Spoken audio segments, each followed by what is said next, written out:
Who gave the order to kill, and were those words ever uttered? Defense Secretary Pete Hegseth blaming Vice Admiral Frank Bradley. The rest he chalked up, in his words, to the fog of war. He made those comments during the president's cabinet meeting today. He's talking about that highly controversial so-called double tap on a drug boat in the Caribbean. Scripps News White House correspondent Haley Bull is live right now on the North Lawn. And Haley, did we get a clear answer as to that critical question? Who ordered the strike? Well, Del, the White House is doubling down on that double strike from early September. They have suggested that Secretary Pete Hegseth authorized the strike, but the Special Operations Commander, Admiral Bradley, made the decision for the follow-on.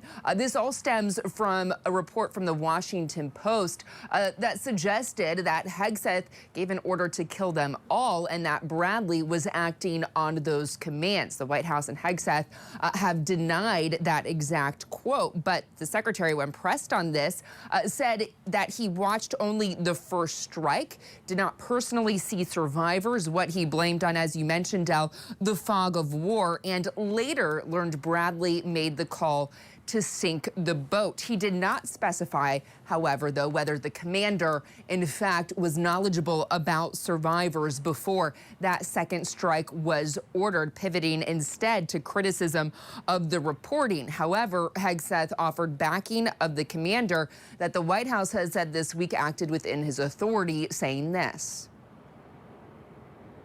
We've only just begun striking narco boats and putting narco terrorists at the bottom of the ocean because they've been poisoning the American people. We always have the back of our commanders who are making decisions in difficult situations, and we do in this case and all these strikes.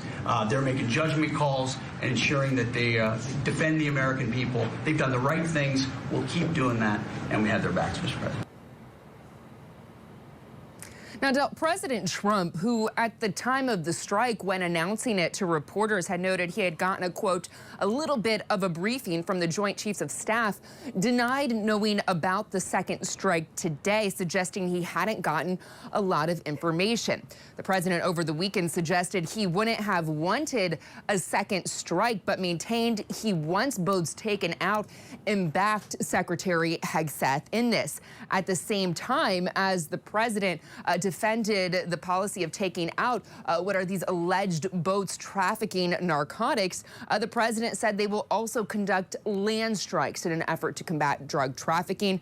The president stopped short of naming specific countries, Del, though did muse over Colombia in addition to Venezuela, but rather suggested that anyone making or selling drugs bound for the United States could be on the receiving end of this. Now, when it comes to the boat strikes specifically we have seen carried out over the past several months, the Pentagon today maintained that intelligence has confirmed that those hit are what they call, quote, narco terrorists, but has yet to offer specific concrete details of that.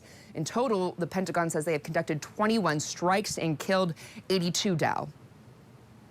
And fascinating that the defense secretary said that he believed there was as much as an hour between that first strike and the so-called double tap on that boat in the Caribbean. Scripps News White House correspondent Haley Bull live for us on the North Lawn. Haley, thank you very much.